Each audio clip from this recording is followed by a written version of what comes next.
Peruzi na NYTV. Peruzi na NYTV Company kiganjani mwako sasa. Hii ni ya kipekee inayoweza kukuhabarisha, kukuburudisha na kukupa matukio mbalimbali. Ni NYTV. Pata matukio mbalimbali kama vile harusi, send off party, kitchen party, makongamano, mikutano ya injili pamoja na mahojiano mbalimbali. Ni NYTV pekee kiganjani mwako. Ulipo ipo. Usisite kusubscribe na kulike. Hii ni NYTV. And you've got it. Mtazamaji wa NYTV, tuko maeneo ya Mabibo katika kiwanda kikubwa kabisa cha mikate, kiwanda cha Best Free. Ni kiwanda kizuri, ni kiwanda kikubwa, tumetembelea, tumeona, na pia utaona huko ndani. Lakini pia wanazalisha aina tofauti za mikate, mandazi kwa shapes tofauti. Yani ni biashara nzuri, na imani kwamba wewe kama mtazamaji utajifunza mengi na utaona mengi, na pengine utashawishika na wewe kuwa na biashara kama hii. Ukaanza pengine na siku nyingine ukajikuta na umefika hapa. Endelea kuwa nasi kwa kuona mengi na kujifunza mengi kutoka kwao. Karibu. Habari za asubuhi. Salama kabisa. Unaitwa nani wewe? Naitwa Hamisi Haya.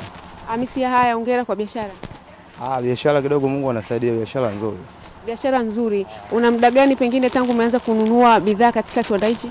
Dada yangu na miaka kama 3 hivi nafanya kazi hapa. Miaka 3 na hujabadilisha. Pengine kwa nini? Mungu anasaidia kidogo, riziki unafanya unapata. Kwa uwezo kubadilisha biashara, Mwenyezi Mungu riziki anakupa. Na huko unakosambaza pengine vipi biashara, walaji? Ndio maana tunafanya kazi mpaka leo, yani biashara inaenda vizuri na walaji wanakula kama kawaida. Kipindi hichi biashara ni ngumu kidogo.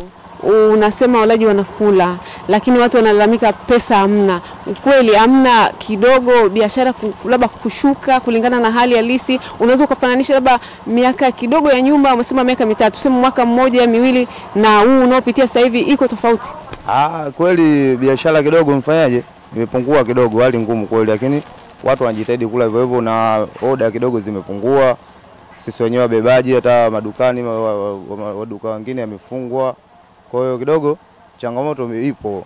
Ni biashara kidogo imeshuka, lakini hivyo hivyo tunauza. Wewe unauzia maeneo gani hapa Dar es Salaam?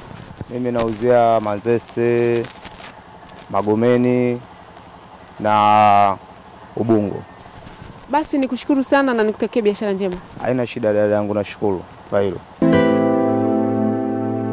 Na mtazamaji wa NYTV, kama tulivyokuambia kwamba leo tuko Mabibo katika kiwanda kikubwa kabisa cha mikate kwa mwanamama mjasiriamali. Tumeona mambo mengi kiwandani kule, tumejifunza vitu vingi, mikate, aina za mikate ambazo zinatengenezwa kule.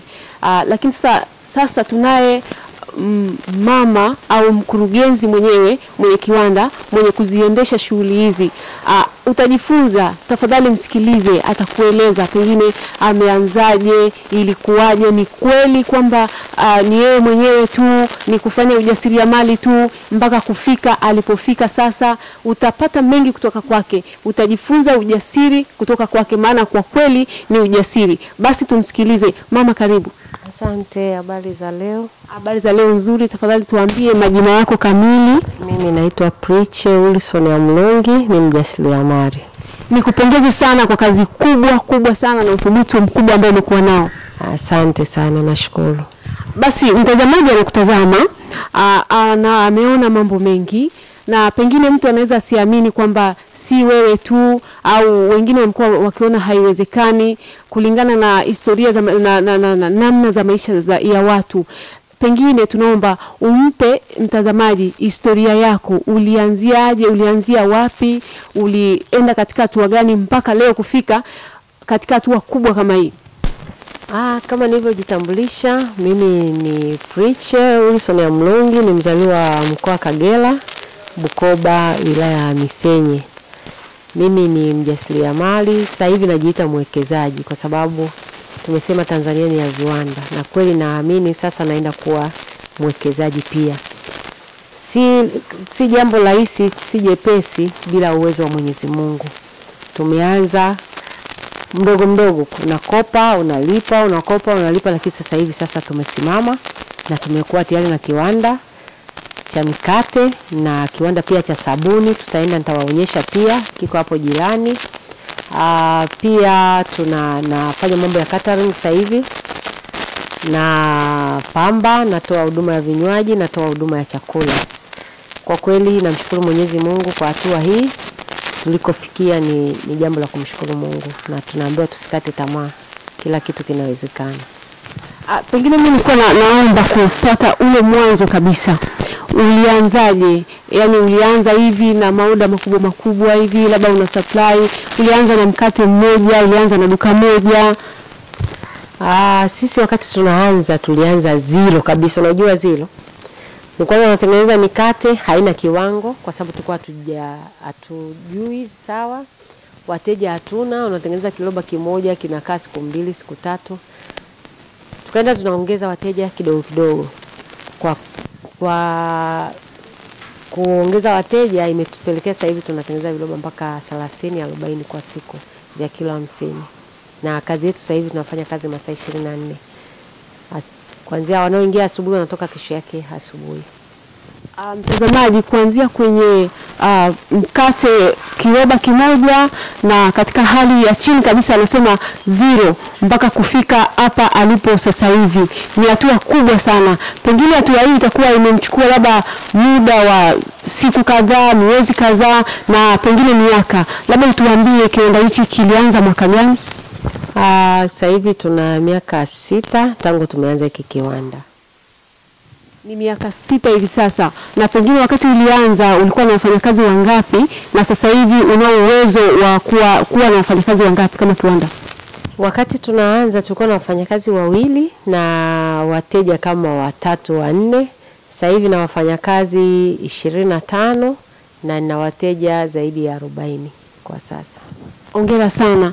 Lakini pia kuna kitu ambacho kinaonekana au tumekiona ndani ya kiwanda. Miongoni mwa wafanyakazi wako wote katika hatua zote ambazo tumepitia, hatujaona mfanyakazi mwanamke. Tumekutana na wafanyakazi wanaume tu. Pengine ni kwa nini, au labda wapo wanaingia kwa shifti? Sina mfanyakazi wa kike hata mmoja. Hii kazi ni ngumu. Ni kazi ambayo watu wanakesha. Na mfanyakazi mmoja ambaye ni keshia ambaye anaingia baadaye ambaye ni wa kike tu mmoja. Lakini kwa upande wa mkate ni kazi ngumu, inahitaji wa baba. Ni kazi ya kukesha, ni kazi ya kubeba viroba ambavyo kwa mama hawawezi.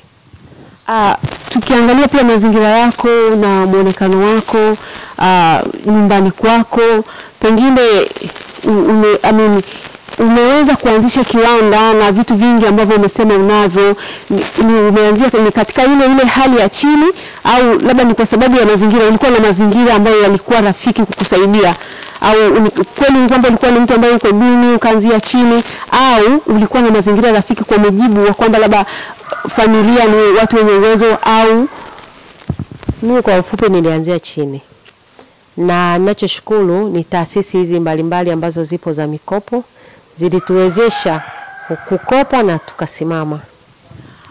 Mbali na ujasiriamali huu, kabla ya hapo pengine uliwahi kuwa mfanyakazi katika mashirika fulani au serikalini?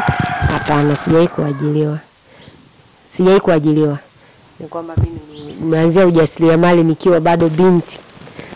Nikiwa bado iko ndani ya moyo tangu nikiwa binti, na nimeolewa nikakuta mume wangu ni mjasiriamali, tukaungana tukaongeza nguvu na mpaka hapa sasa tulipo. Mume wangu hajawahi kuajiliwa na mimi sijawahi kuajiliwa pia. Hongera sana. Kwa hiyo biashara hizi zote, mchango wa mume wako ni nini, au mko pamoja katika biashara hizi?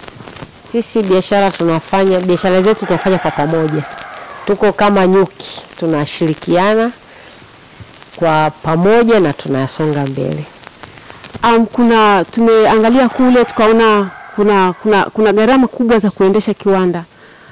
Kuna mashine zile, kuna umeme, kuna kulipa wafanyakazi, lakini kuna changamoto za hapa na pale za kibiashara.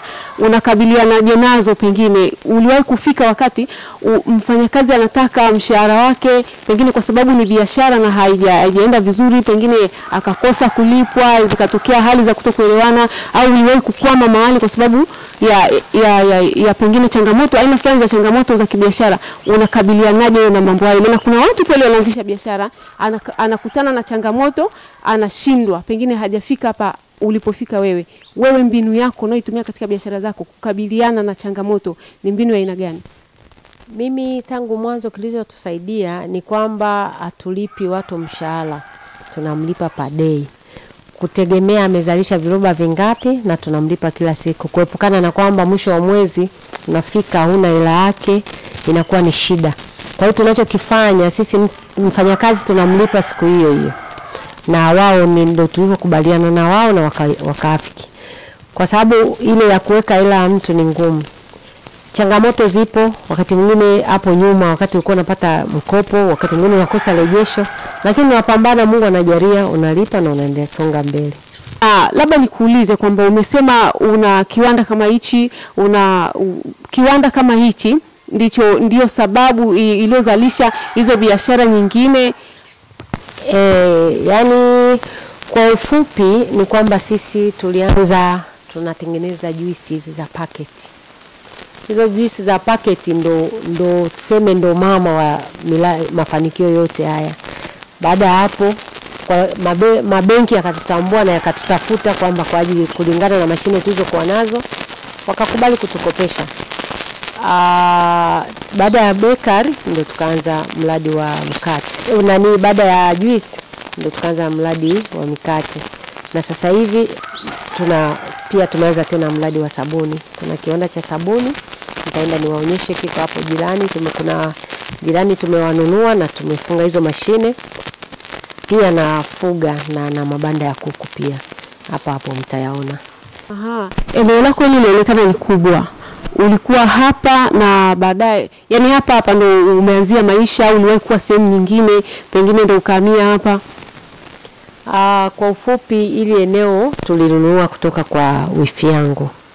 Ambaye mume wake na yeye walikubaliana wakatuuzia, na sisi baadaye tukajiongeza tukanunua majirani ambao tukaongeza wenyewe kwa kununua majirani pia. Mimi na watoto 3 na yatima mmoja ambaye tuseme naye ni mtoto wangu kwa sasa, kwa sababu mama yake alikufa anajifungua, nikamchukua akiwa baby. Kwa hiyo amekuwa mmoja wa familia yetu. Hongera sana. Watoto wa kike wangapi? Wa kike kwa hiyo na 3 na wa kiume 1. Wameolewa pengine wameoa au bado? Bado mmoja wa festival yuko hapo chuo cha ardhi anamaliza mwaka huu. Wa pili yuko China anachukua mambo ya aviation na anamaliza mwaka huu. Nikupongeze sana na nikushukuru kwa sababu umekuwa mfano na mwanamke wa kuigwa katika taifa letu la Tanzania. Mtu anacho kitu cha kujifunza kutoka kwako. Nikupongeze sana, lakini pengine unalo neno la kumwambia mtu. Kuna watu ambao wana struggle hivi sasa. Swala la biashara kama unavyoelewa, umefanya biashara sio kitu rahisi, ni kitu kigumu chenye changamoto nyingi, unapitia hatua nyingi tofauti. Wako watu kama hao, pengine wako katika hatua za kushindwa sasa, wamekata tamaa, wanapambana wengine hivyo. Unalo neno gani la kuambia wewe kama mtu ambaye sasa umepiga hatua na kufika hapa ulipo? Mimi nawaambia watu wote, hasa wakina mama wenzangu, tusikate tamaa.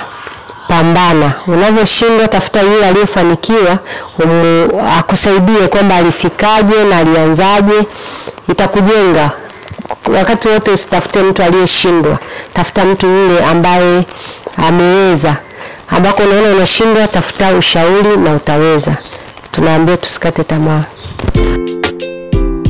Na kusikia kutoka kwa mama mjasiriamali, na ametuambia kwamba anafanya kazi zake kwa kushirikiana na mume wake. Tunaye hapa mume wake. Karibu baba. Asante. Habari za kazi? Safi. Niwapongeze sana kwa kazi kubwa mno ambayo umekuwa nayo. Asante, tunashukuru. Wewe katika shughuli zako hizi ambazo mnaendesha za ujasiriamali, unakuwa unasimama kwenye sekta gani hasa? Mimi mara nyingi nasimamia kama mwenye bakery. Kwa maana hiyo mara nyingi hapa kwenye mauzo ndo napasimamia kwa karibu sana. Nikupongeze sana kwa ushirikiano ambao umekuwa nao na mke wako katika masuala ya biashara, jambo ambalo pengine limewapelekea kuwa na mafanikio makubwa. Wewe unaweza ukamzungumziaje mchango wa mke wako katika biashara yako, katika kazi zenu? Kwa sababu mara nyingi pengine watu wanaweza kusema kwamba si mara nyingi wanawake wanakuwa wakichangia maendeleo ya kibiashara, lakini anaonekana kuwa wa tofauti mke wako. Pengine unamzungumziaje? Mimi sana ninachoweza kuzungumza ni kwamba yani mke wangu yeye ni mpenda maendeleo.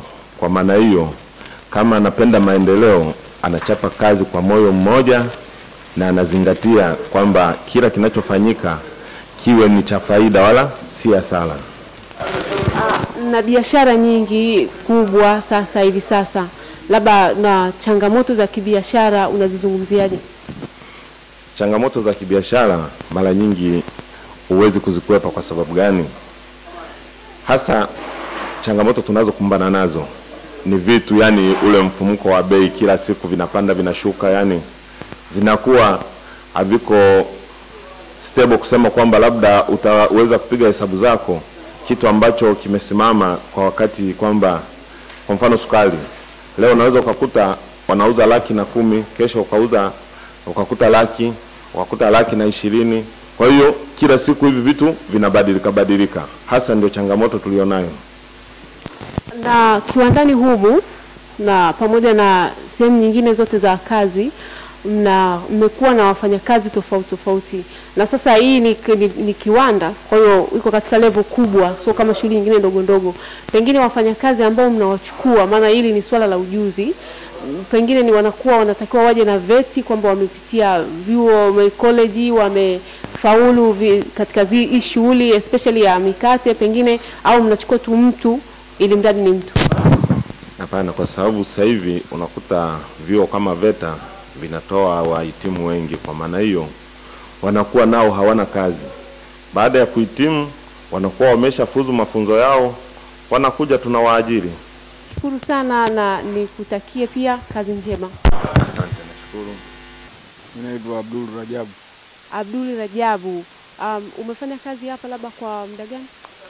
Miaka kama kwa ujumla miaka fanya 10 na. Ina maana umekuwa tangu mwanzo kiwanda kinaanza kufanya kazi? Ni kwa kutoka mwanzo. Vipi unazungumziaje makuzi ya kiwanda labda kuanzia kilikokuwa mpaka sasa hivi? Tulipoanza mwanzo tumeanza kidogo lakini sasa mambo yanaenda vizuri. Mambo yanaenda vizuri. Biashara pengine ikoje? Biashara ime drop sana sasa hivi kwa sababu si hali ya nini sielewi. Pengine ni kwa nini kiwango cha mkate wenu pengine kimeshuka au unahisi nini? Kiwango cha mkate ni kile ile tu, mambo ambayo haiwezi kufahamika ni kwa nini wanaenda namna. Ni nyingi kuhusu habari ya biashara ya mkate. Unaweza kupeleka mkate ukamwona mkate huko namna hiyo. Mbona hii maandazi sio, yani hivi ndio biashara hii. Yani changamoto ni kwamba kile unapopeleka na mwingine anakuambia labda mkate wako uko hivi ndio changamoto. Lakini ni yale tu. Kama tulivyosema wako wafanyakazi wengi katika kiwanda hiki, tunaye mwingine hapa. Jina lako nani? Naitwa Amasha. Habari za kazi Amasha? Salama, si wewe? Salama.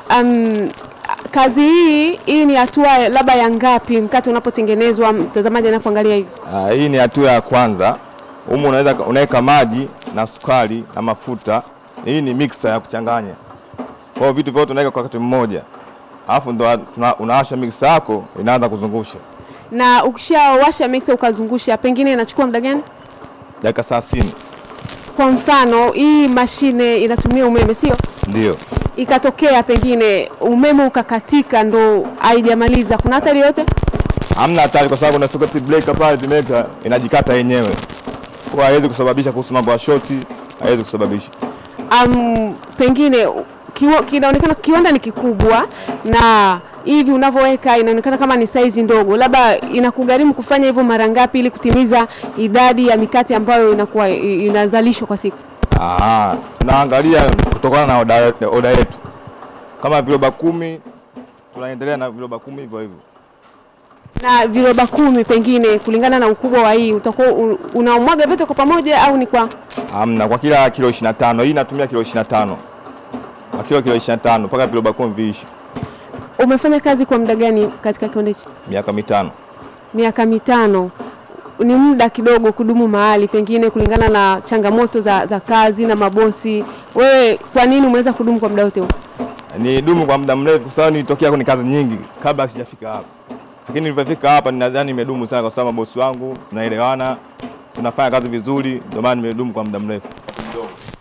Pengine unapokuwa unaupika mkate tunaona umeingiza huko, umefunika, ni kitu gani kinakuashiria kwamba sasa huu mkate unakuwa umeshaiva? Huu mkate kwa sababu ni hatua ya kwanza ni pale kama tulivyosema pale. ukishatoka pale unaenda kule kwenye joto kule. Kwenye joto ndo unakuja hapa. Yaani unaumuka na hamira. Ukishaumuka na hamira ndo unakuja hatua ya hapa ya kuchoma.